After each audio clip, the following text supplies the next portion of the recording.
It's time for the Brouhaha Sports Show. Brouhaha Sports with award-winning sports writer Dale McKee and co-host Marshall Wood. Talking sports with the legends of the game and famous sports personalities. Brouhaha! Now to Marshall and Dale with tonight's guest. Good evening, everyone. Welcome to the Brouhaha. Marshall Wood, Dale McKee, coming to you tonight from, like the old wrestlers back in the day, from parts unknown. How you doing, Dale? Doing good. How you doing today? I'm doing great. You got a little. I'm sitting here with some sports on my mind. You got any sports on your mind? No, not much. Not much. Not much. You'll talk about. I don't know. There's a lot of basketball going on. It seems like right now, this time of year. You know, it's March, and you know what they call March in basketball.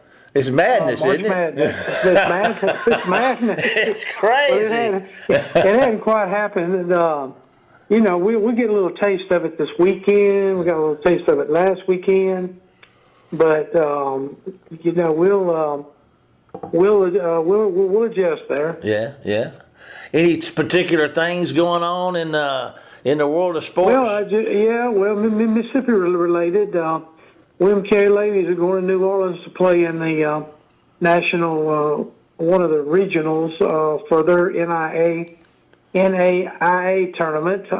They were number 3 seed, and so they're in their region. So they'll be in New Orleans this week. Of course, they're 25-1.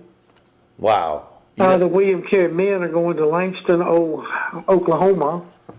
They're like a 14th seed, but they did make the tournament, so they got a chance. They win that region. They get to go to the Nationals in Kansas City.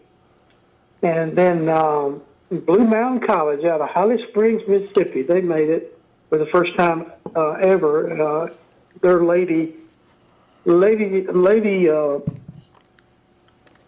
basketball team won the conference that William Carey's in. Actually beat William Carey in the opening game, so they got an invite to the regional tournaments. Also, theirs is also in Oklahoma with William Carey men. Oh, okay. So it ought to be interesting on that. The SEC women's tournament was last week, and both Mississippi State and Ole Miss won games. Mississippi State won a opening round game against Missouri. And then they had to play Ole Miss in the winner's bracket, and Ole Miss slipped past them. And then the next day, Ole Miss played Texas, and Texas is truly one of the top teams in the country. They're led by Germantown High School Madison Booker. She's a sophomore, and Texas slipped by them.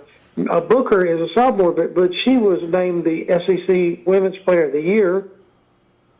That's quite a highlight for Mississippi high school basketball. Yes, sir. She also, last year as a freshman, when Texas was in the Big 12, she was named Big 12 Freshman of the Year and Player of the Year. That's the first time that's ever happened. Where's she from, Dale? What now? Where's she from?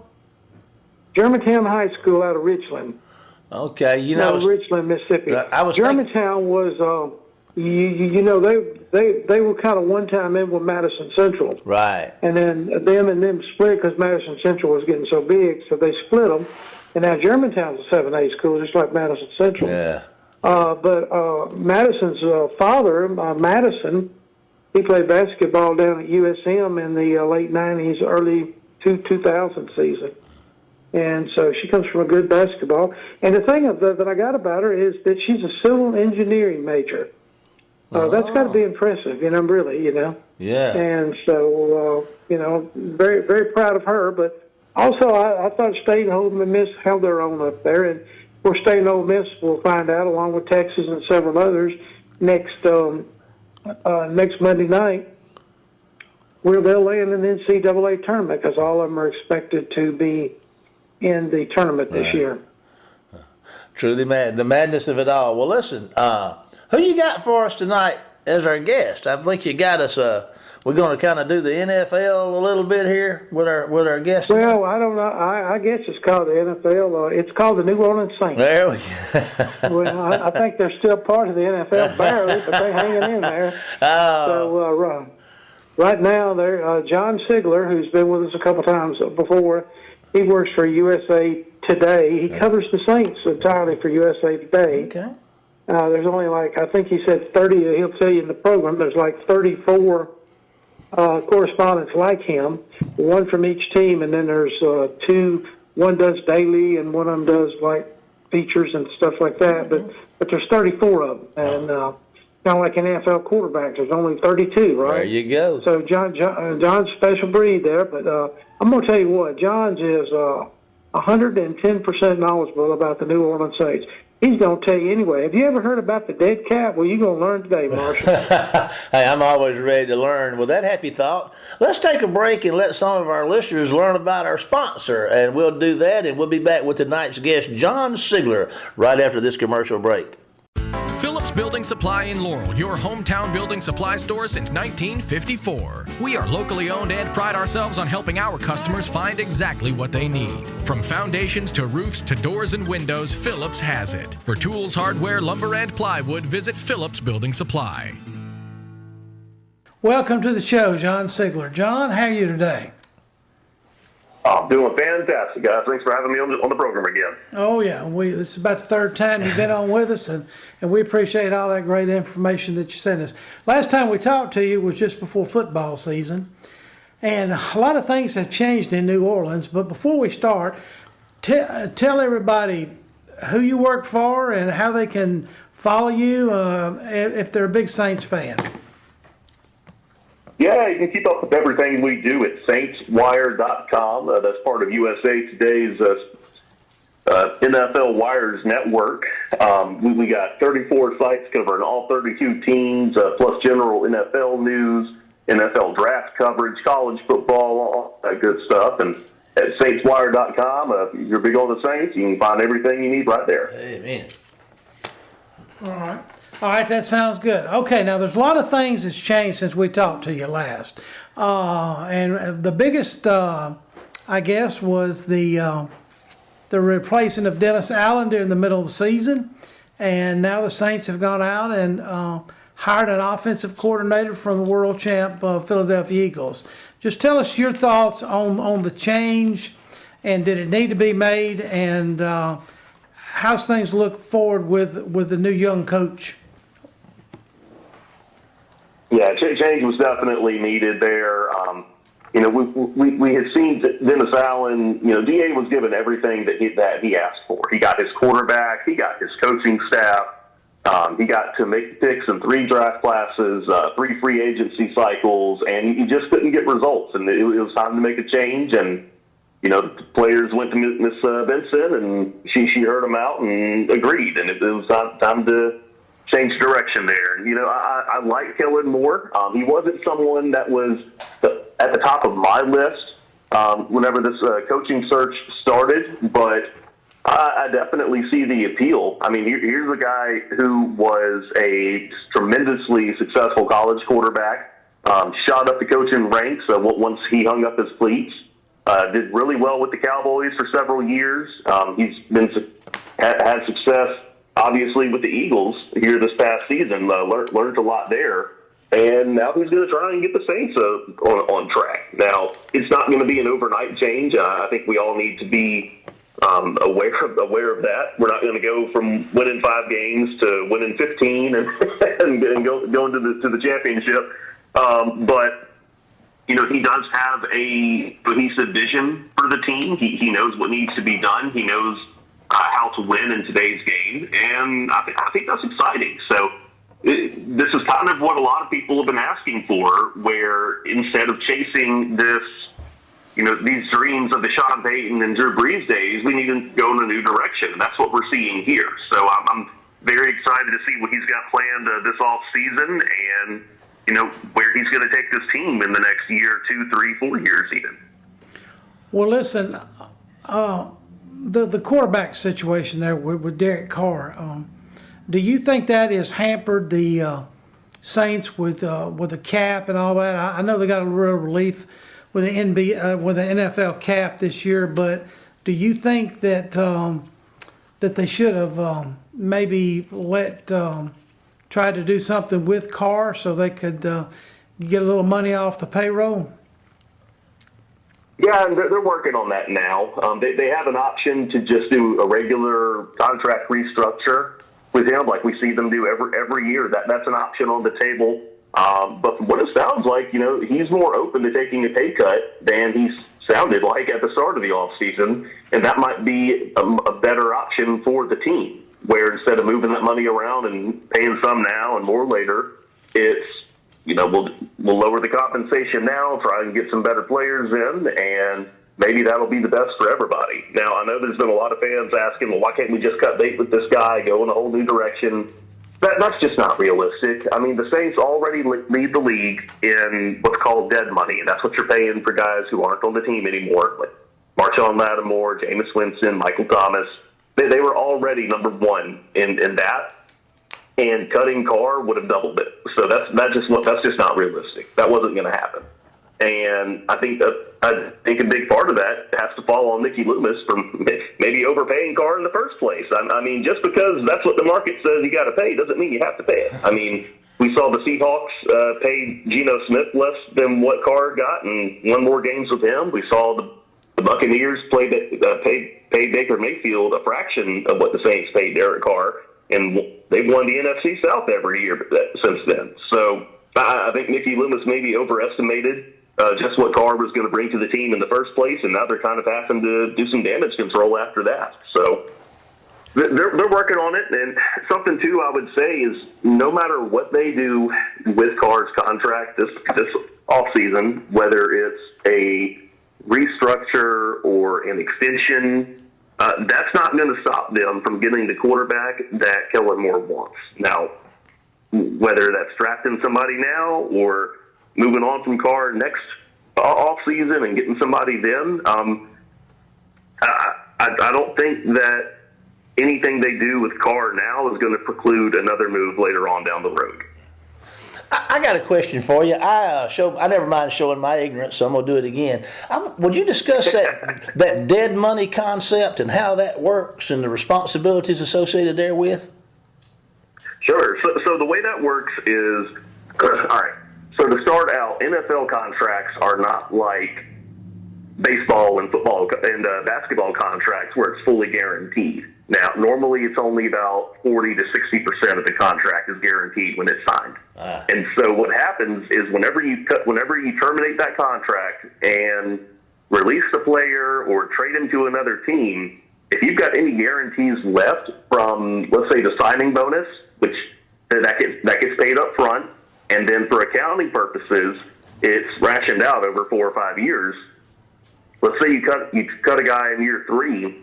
Well, everything that was left over from that signing bonus in years 4 and 5 accelerates on. So now you're paying for years 3, 4, and 5 in year 3. That's kind of what happened with Marshawn Lattimore when they traded him. Was he had all this other money that they had already paid him in guarantees that got moved onto this year's books. Okay.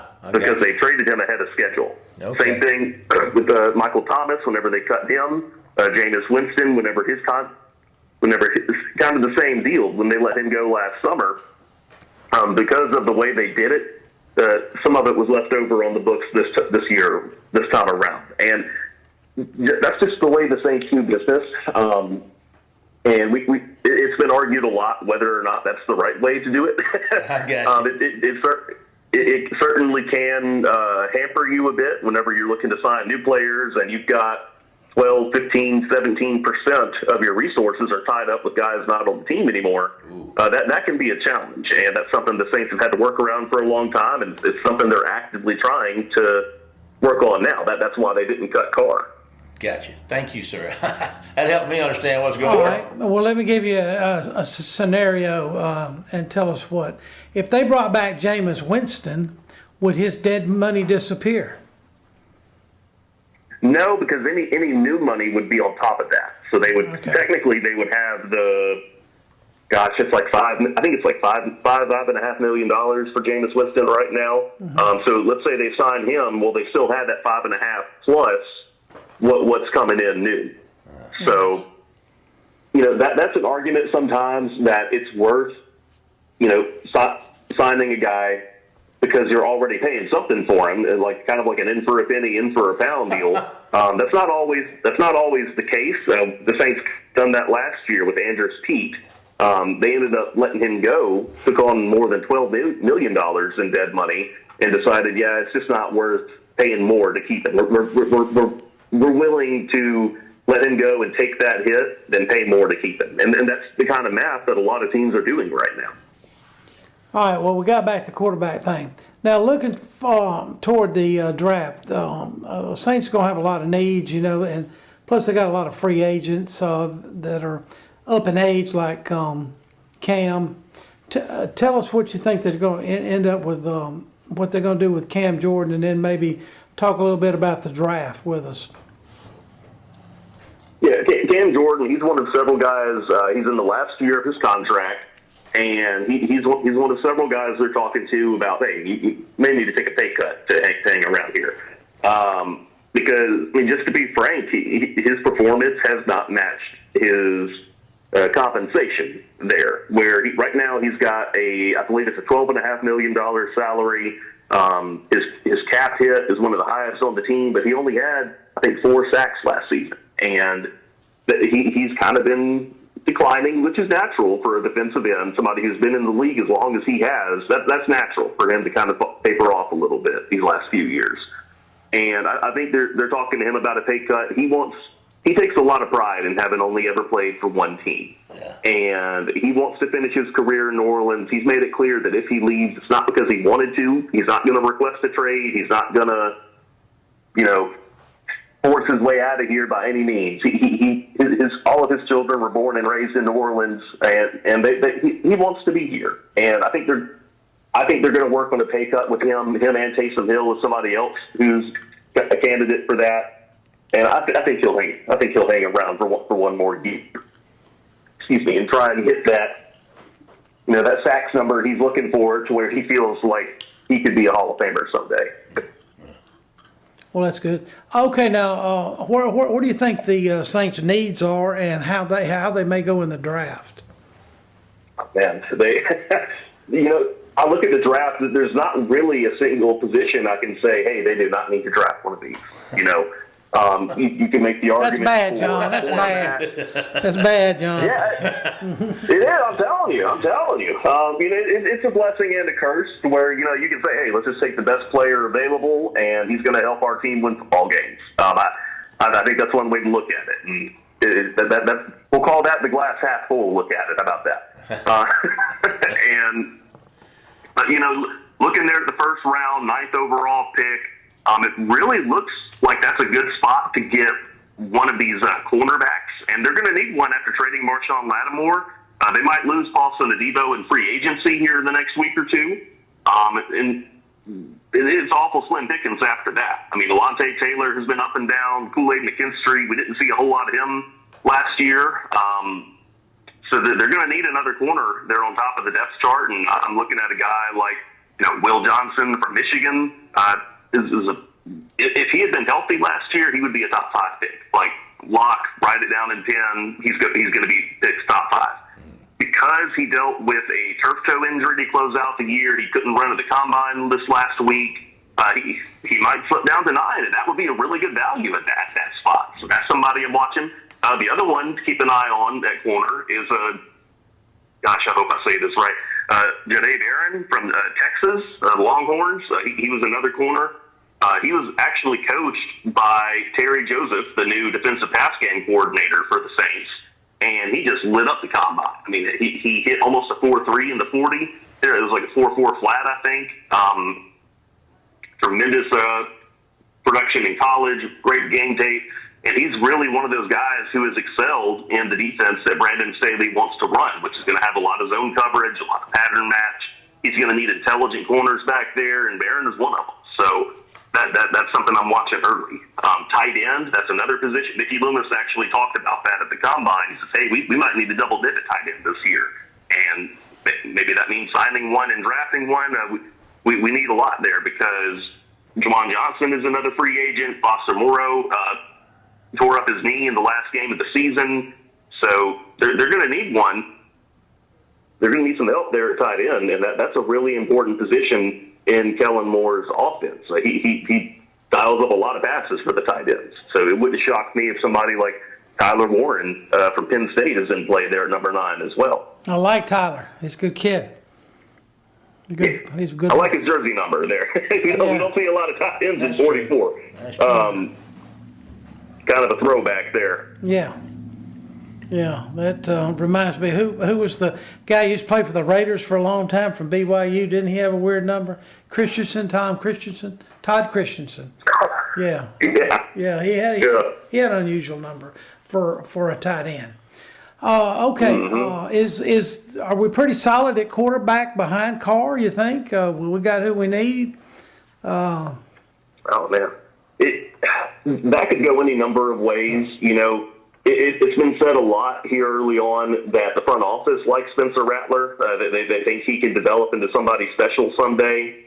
I just wonder if the coaches feel the same way. I mean, the Saints, they brought in a lot of former quarterbacks on this staff. I mean, besides Kellen Moore, you got Doug Nussmeier, former Saints backup quarterback back in the 90s. I was about 2 or 3 years old at the time, but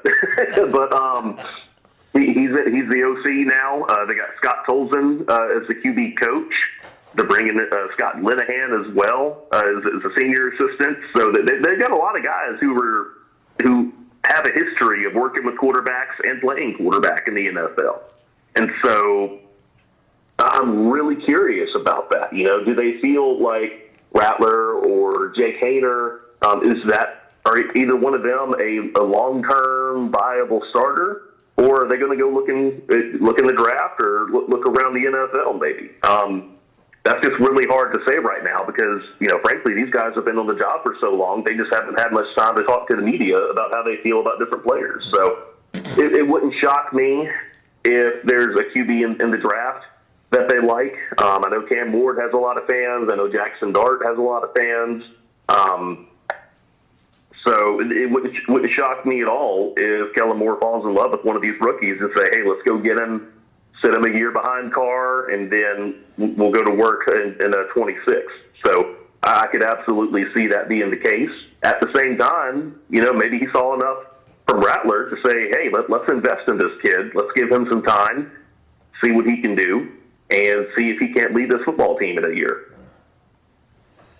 Well, listen, Jackson Dart has been compared to the Eagles quarterback as far as they think that he would be that type of player.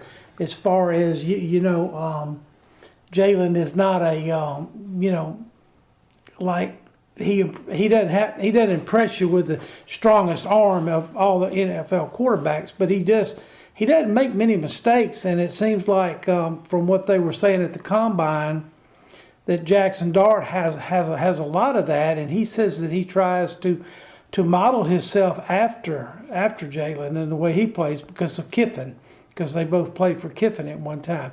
What's your estimate on that?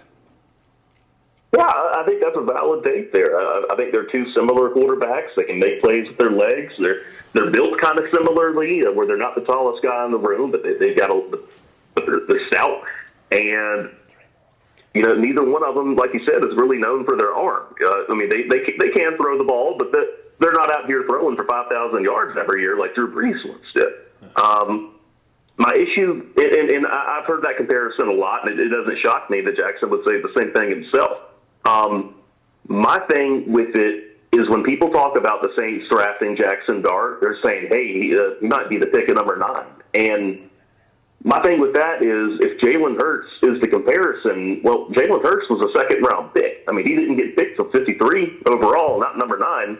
And the expectations are so different with the 9th overall pick versus the 53rd overall pick that I feel like that just wouldn't be doing a service to Dart to throw him in there and say, hey, here's number 9 overall pick, face of the franchise, the first-round quarterback the Saints have taken since Archie Manning. That is a lot of pressure to put on the young man. And I just don't know that he's ready to be seen in that light. I would feel a lot better about him as a second-round pick, where the Saints can get somebody who could help him at 9 and set him up for success, versus taking him that high and putting those expectations on him and putting that pressure on him. That would be too rich for my blood. But at the same time, he may not make it to when the Saints are picking in round 2, because there is such a thirst, such a demand for quarterbacks in this league, that there's going to be teams in the 20s and 30s, or if not higher, saying, "Hey, we have got to get this right. We believe in this kid. Let's take it." So it's really dicey there, and that's one of those storylines that we're really going to be watching closely over the next couple months. All right, well, listen, let me ask you, we're about to wrap up. I was going to ask you 2 more questions. The first one kind of got 2 parts to it. What about the running backs and the wide receiver rooms? I know we got a little age there, and in both, we've got age in one and kind of youth in another, or inexperience. What's your comments on those? Yeah, I really want them to get younger, more dynamic at running back. Alvin Kamara he signed an extension in the middle of last season, so he's under contract for 25 and 26, if that's it. And it wouldn't shock me if he decides to call it a career when that deal runs out, because he's got so many other irons in the fire with NASCAR, with fashion, with other stuff going on. It wouldn't shock me if he's not one of those guys who tries to play until they're 38 years old, So I would love to see them get more explosive there, and I think they need to. I mean, I did a study into this. The Saints have the second fewest runs of 15 or more yards in the entire NFL since Drew Brees retired. Just to kind of give you some context there. Over the last 3 or 4 years put together, only one team has had fewer big plays from the running backs on the ground, and I think that hurts them. When teams know that you're not a big play threat on the ground, they're going to sell out. They're going to shut it down, and it's going to make everything you do more difficult offensively. So, this is a great running back draft class. I would love to see the Saints get somebody who can help them out there. I'm looking at the 2 Ohio State running backs, of course. Looking at, Ashton Jeanty he's the man out of Boise State, and he's a special back in a special class, and I wouldn't hesitate to draft him at number 9 if he were available and if he were the best player. You could get somebody like him in, and they could kind of be that 1-2 punch with AK for these next 2 years. And then year 3 for him, AK retires, Jeanty or whoever it may be becomes the lead back, and you're really set up for success, kind of the same way the Saints were when they transitioned from Mark Ingram being the guy to Alvin Kamara being the guy. So that would make a lot of sense to me. At wide receiver, it's not really seen as a special class at that position in the draft this year. Certainly not like other years where we've had 15, 20 receivers drafted in the first 3 rounds. But I do think they need something there. They really need somebody with size, because Chris Olave, Rashid Shaheed, that's an effective duo.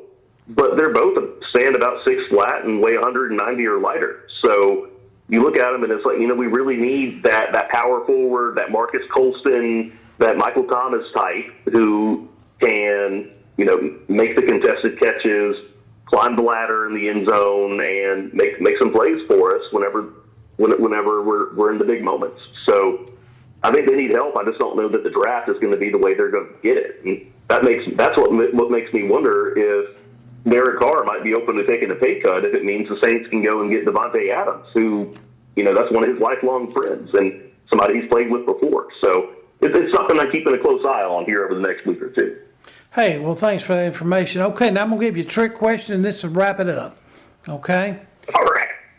Where do you see the Saints next year? The division, it just seems like it can be winnable. You can go from last to first. What's your opinion on that?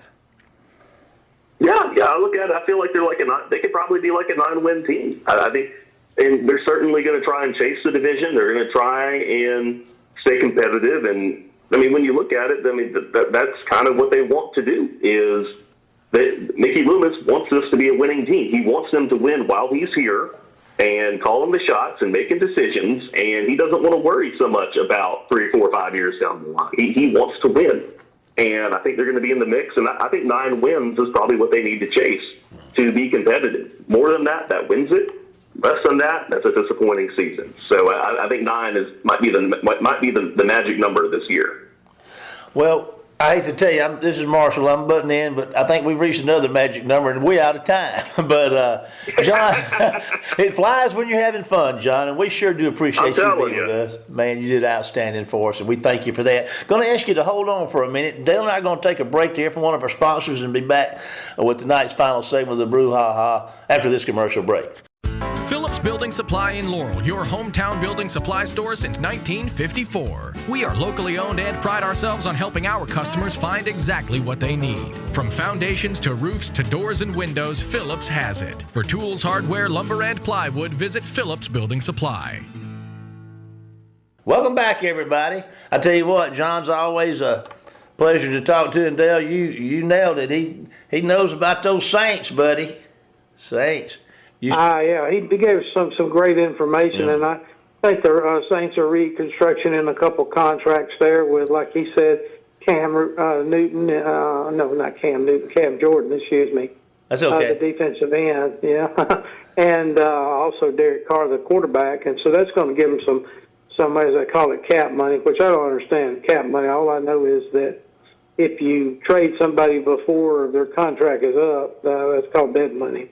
So evidently, when you give somebody a contract, you don't trade them or cut them, you know. Oh, okay. You got to keep them.